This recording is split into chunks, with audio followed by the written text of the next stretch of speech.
Abra a sua Bíblia na carta do apóstolo Paulo aos Coríntios,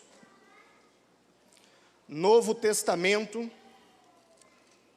Você vai passar os 4 evangelhos,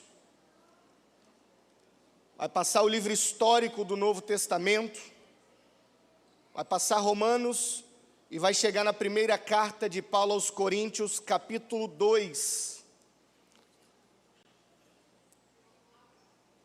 Queridos, nós temos programações quase que todos os dias da semana, mas eu quero chamar a sua atenção para a nossa quinta-feira profética. Estamos em uma nova campanha com o tema Derrubando Gigantes. Na última quinta-feira, pastor Daniel Branco trouxe uma palavra de alinhamento, uma palavra de despertamento, uma palavra de avivamento para a igreja. Como foi glorioso o agir de Deus aqui nesse lugar. Quem esteve aqui ou quem nos acompanhou de casa pôde perceber a bênção, quão maravilhoso foi estarmos reunidos aqui em nome do Senhor Jesus. Não fique de fora, na próxima quinta-feira teremos mais um culto, mais uma quinta profética. Faça um compromisso não apenas de vir, mas também convidar mais uma pessoa para estar aqui conosco. Amém, queridos? Nesta manhã, nós tivemos ali também no cemitério Parque da Paz. Agradecemos as orações da igreja, mas aprove a Deus recolher o senhor Humberto. O senhor Humberto, ele é irmão da Lígia Medani, ele é pai da nossa irmã Liliane, sogro do Gideão.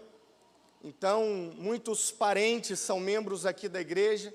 Estivemos lá realizando um culto fúnebre e dando todo o amparo, o suporte para a família. Então fica aqui também a nossa palavra de gratidão à igreja que esteve orando durante estes dias e que estejamos agora orando pela família, para que Deus conforte e console o coração da família. Podemos observar lá nesta manhã que estivemos lá, como o senhor Humberto era uma pessoa amada e querida por todos, com certeza. Oi? O Gideão está ali, querido irmão, desculpa, nem de óculos eu estou vendo direito, tá? Deus abençoe, querido, em nome de Jesus, tá? E o Gideão, ele nos contou uma experiência, aproveitando então que ele está aqui, e essa experiência, esse testemunho, é para honra e glória do nome do Senhor Jesus, onde ali no leito do hospital, o Gideão teve a oportunidade de anunciar o evangelho para o seu sogro e pôde testemunhar, ele aceitando, ele reconhecendo a Cristo como seu único e suficiente Salvador. Então, louvado seja o nome do Senhor, glorificamos a Deus, porque cremos que o seu Humberto, ele já está com o Pai. Estejamos em oração então por toda a família, para que Deus continue consolando e confortando o coração. 1 Coríntios capítulo 2, eu faço a leitura com os irmãos, apenas do verso 9, e nesta noite nós vamos falar sobre o poder de Deus. Repita comigo: o poder de Deus. Mas, como está escrito, nem olhos viram, nem ouvidos ouviram, nem jamais penetrou em coração humano o que Deus tem preparado para aqueles que o amam. Aleluia! Feche os teus olhos nesta noite, Pai querido, em nome de Jesus. Entregamos, ó Deus, o controle deste culto em tuas mãos.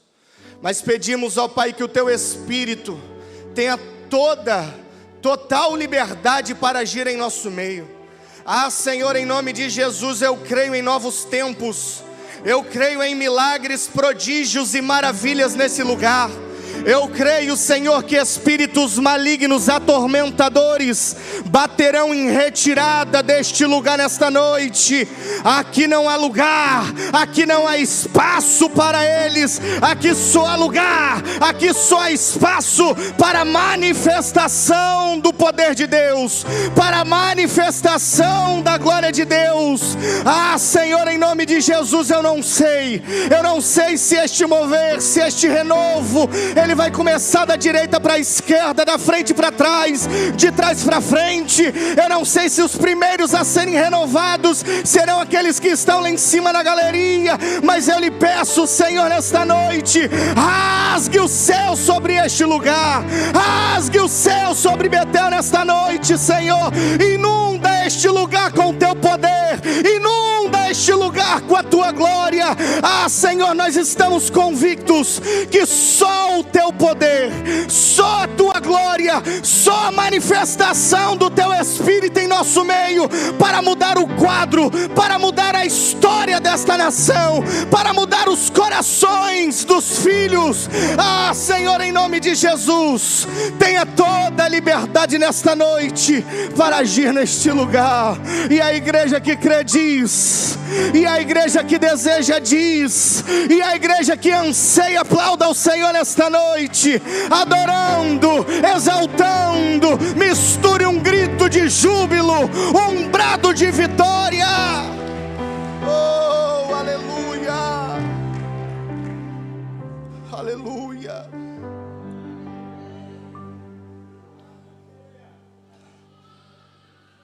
A sociedade em Corinto, ela estava secularizada e era considerada uma sociedade sensual.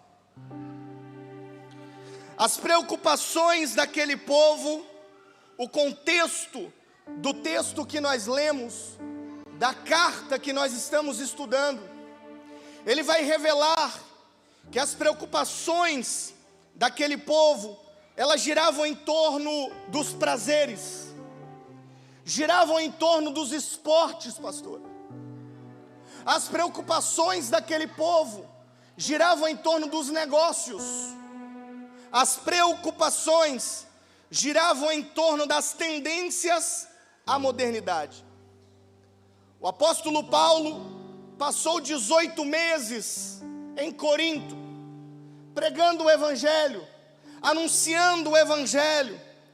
18 meses anunciando as boas novas de Jesus Cristo. O apóstolo Paulo plantou igrejas naquele local.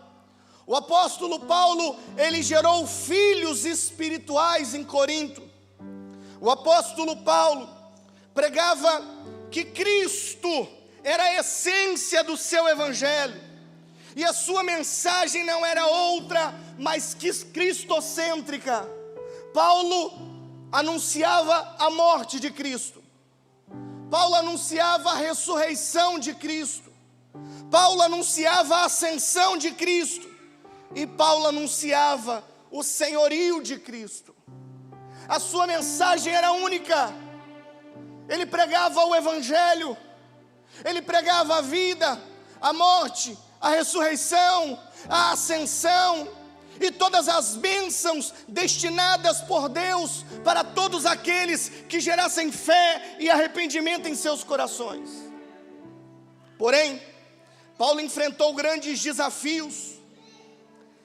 Mesmo pregando uma mensagem cristocêntrica, anunciando a verdade, os religiosos estavam afirmando que a mensagem pregada por Paulo era uma loucura, era um escândalo.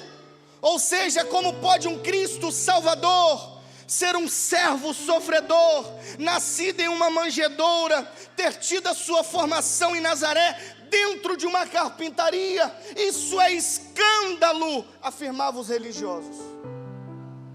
Os intelectuais, e Corinto era a capital da intelectualidade, aonde os grandes pensadores e filósofos, eles se reuniam para compartilhar as suas ideias, os seus pensamentos, para discursar. Aristóteles, Platão, Sócrates. era onde os grandes pensadores se concentravam, e estes intelectuais afirmavam que a mensagem pregada por Paulo, o evangelho anunciado por Paulo, não era apenas um escândalo, mas era loucura, porque como pode, afirmavam eles, um Cristo Salvador ser crucificado como o pior da sua espécie, como o pior de todos os homens, na morte mais vexatória, na morte mais humilhante, que era a morte por crucificação. E ainda mais, em Corinto, Paulo fora chamado de impostor. Em Corinto, Paulo teve que enfrentar os falsos mestres, os falsos apóstolos, teve que combater a falsa doutrina, as heresias que estavam assolando a igreja naquele tempo. Por isso, nesta noite nós precisamos concordar quando muitos estudiosos afirmam que estudar esta carta, estudar a carta do apóstolo Paulo aos Coríntios, é fazer um raio-x da igreja dos nossos dias.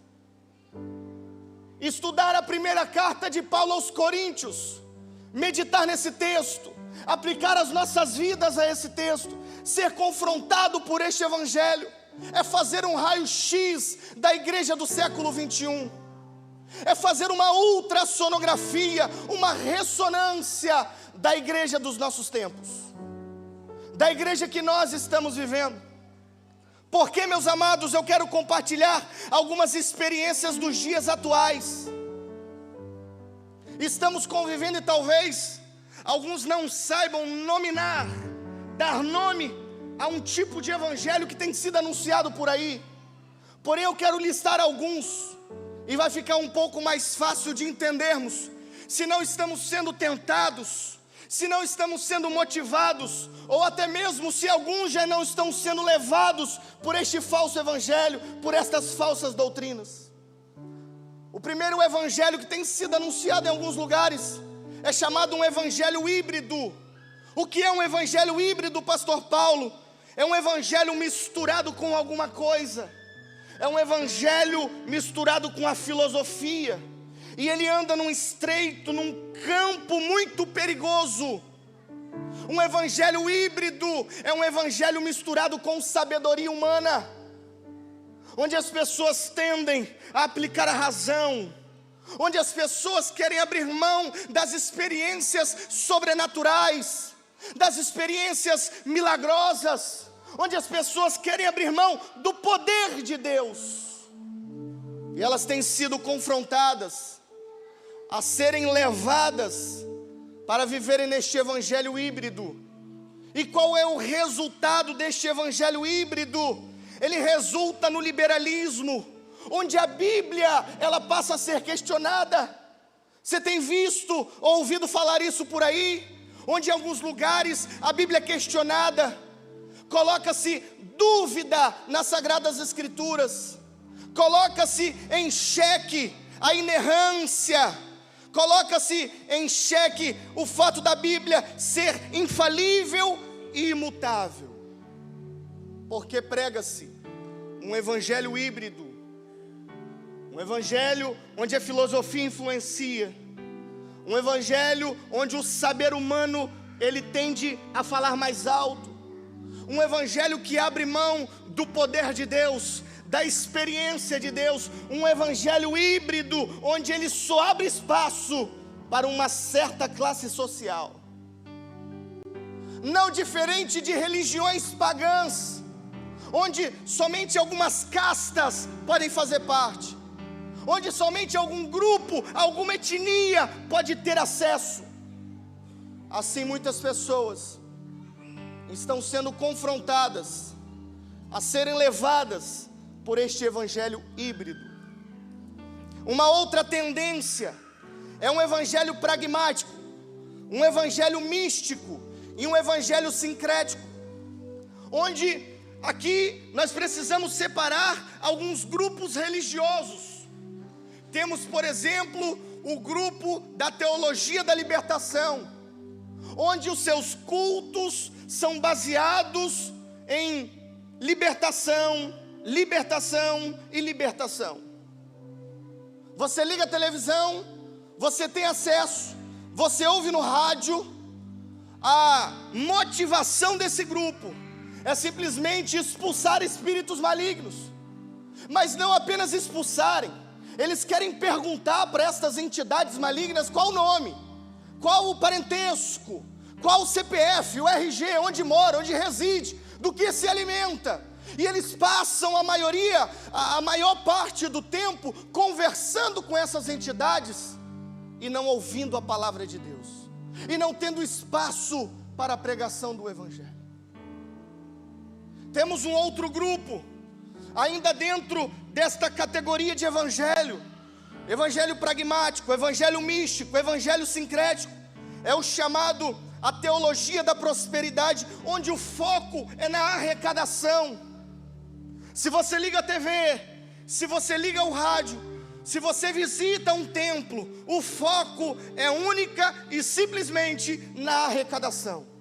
É dinheiro, é cobrança, é me dar que Deus vai te dar, é entrega que Deus vai fazer, e cobra, e pede, e faz, e os templos são suntuosos, e os membros estão empobrecendo, e eles falam, você não recebeu porque você não tem fé. Entra nessa campanha, é uma campanha atrás da outra, é uma venda atrás da outra. Se não deu certo no lenço, compra o martelo, se não deu o martelo, compra a toalha, se não deu a toalha, vai no travesseiro. Uma hora, é como uma mega sena, uma hora você vai acertar.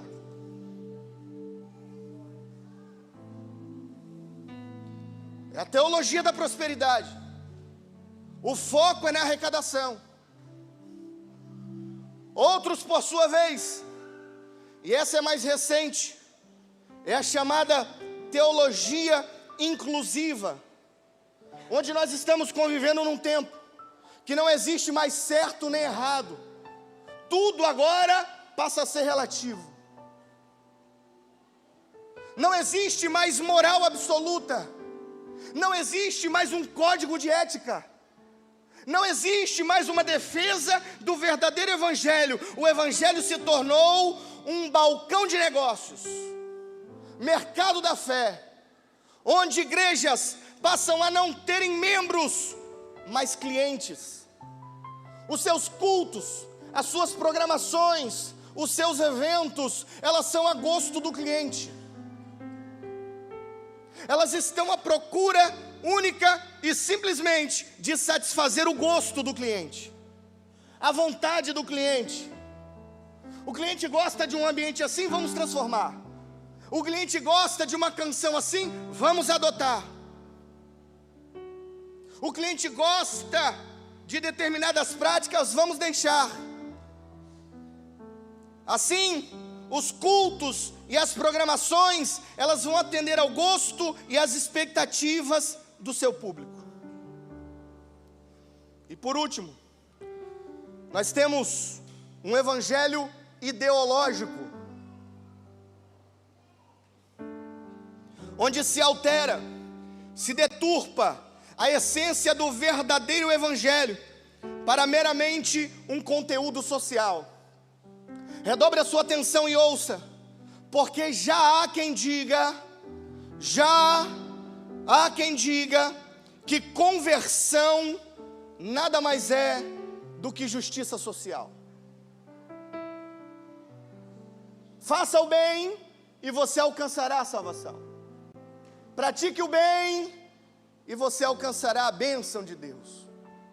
E assim, pessoas estão praticando apenas a horizontalidade do evangelho.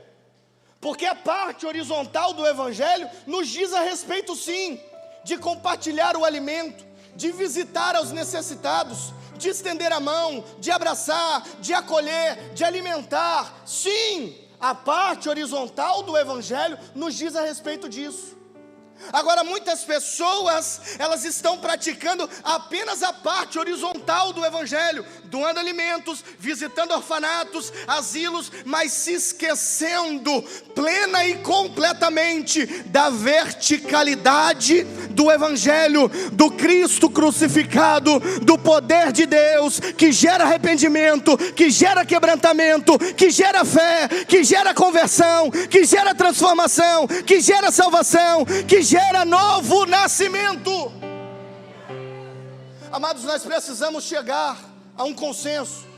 Precisamos ter esse entendimento muito esclarecido em nossa mente, porque aquilo que Deus aprova, o mundo rejeita, e aquilo que o mundo enaltece, Deus abomina.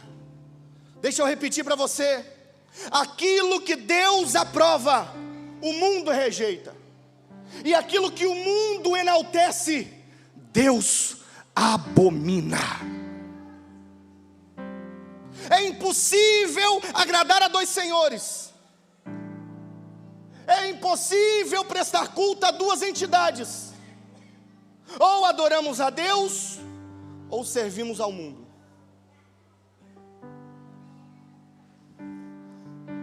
É por isso que quando o apóstolo Paulo chega no verso 9 do capítulo 2, ele afirma: mas como está escrito, nem olhos viram, nem ouvidos ouviram, nem jamais penetrou em coração humano o que Deus tem preparado para aqueles que o amam.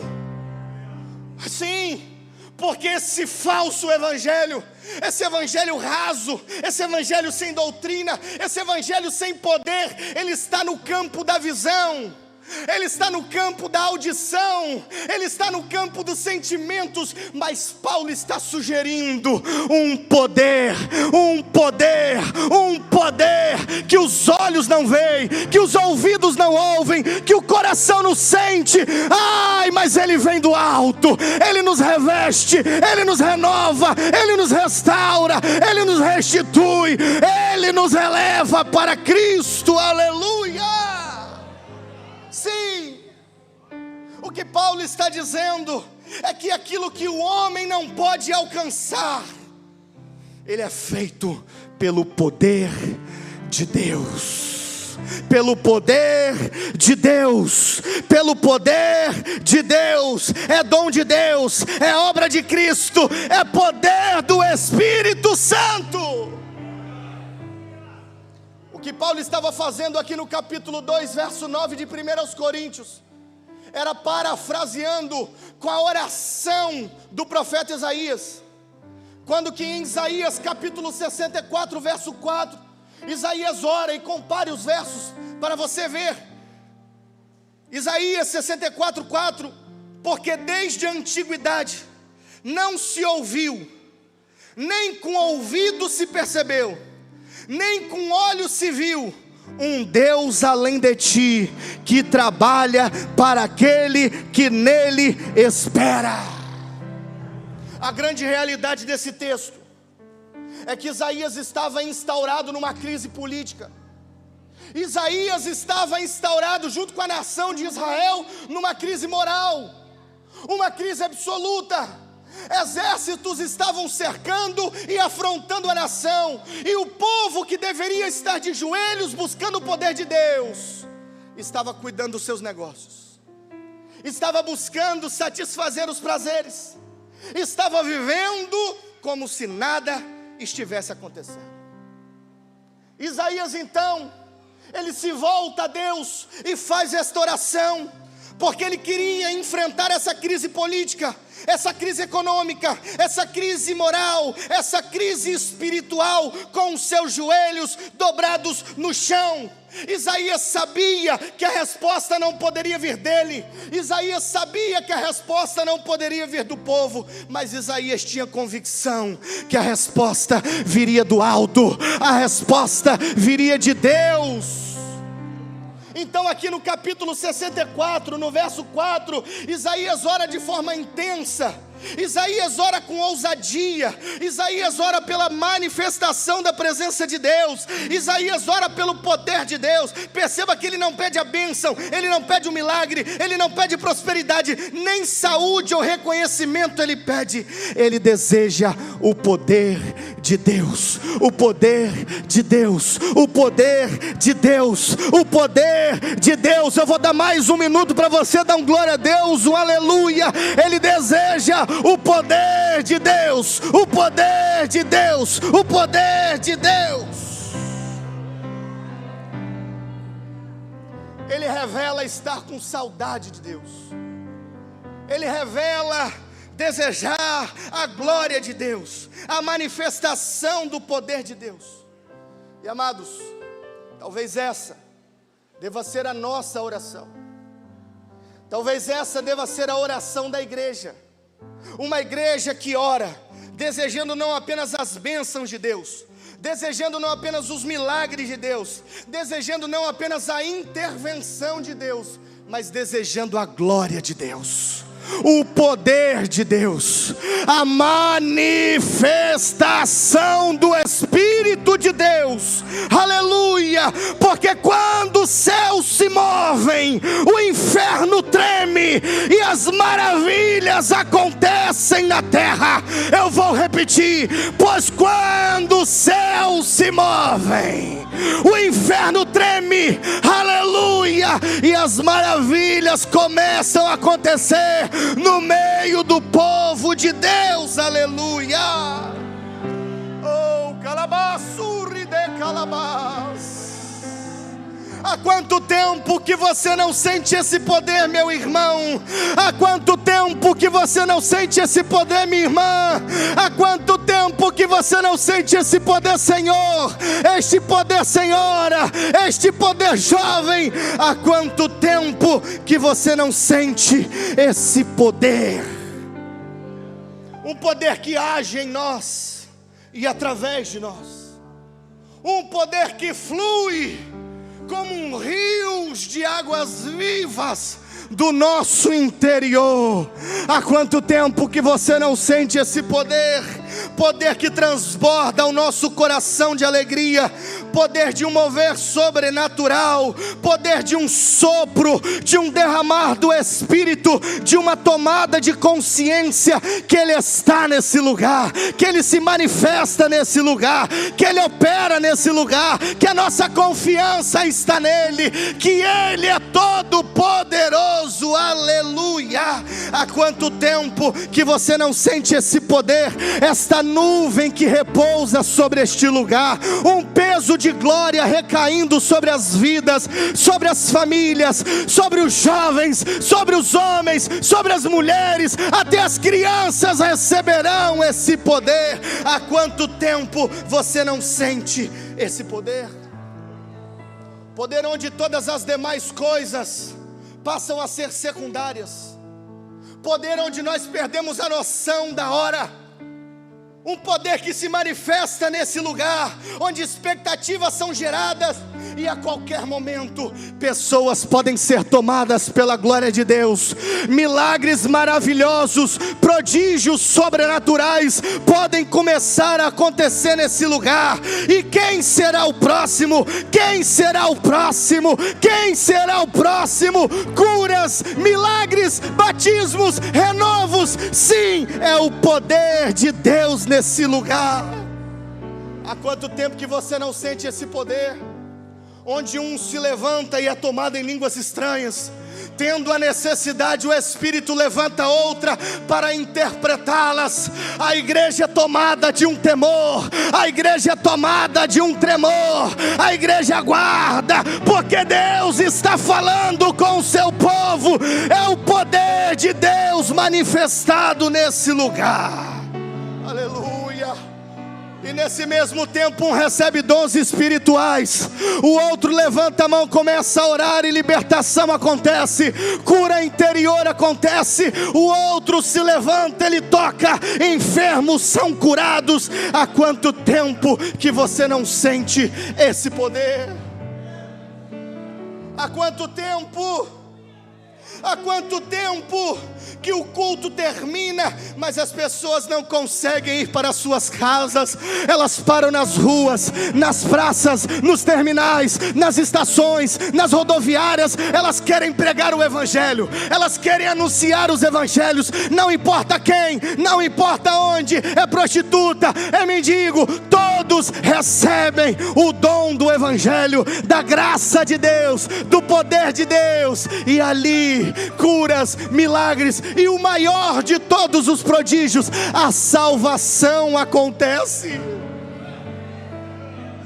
E aqueles que conseguem chegar em casa, eles não se contentam, eles não vão para a televisão, para as redes sociais, eles se debruçam em lágrimas, agradecendo a Deus pelo culto, orando a Deus pelo próximo, já começam a divulgar nos seus grupos e nas suas redes sociais que o poder de Deus se manifestou, que o poder de Deus está presente, que Deus está batizando, que Deus está curando, que Deus está salvando, que Deus está libertando, e a glória dele é manifesta nesse lugar.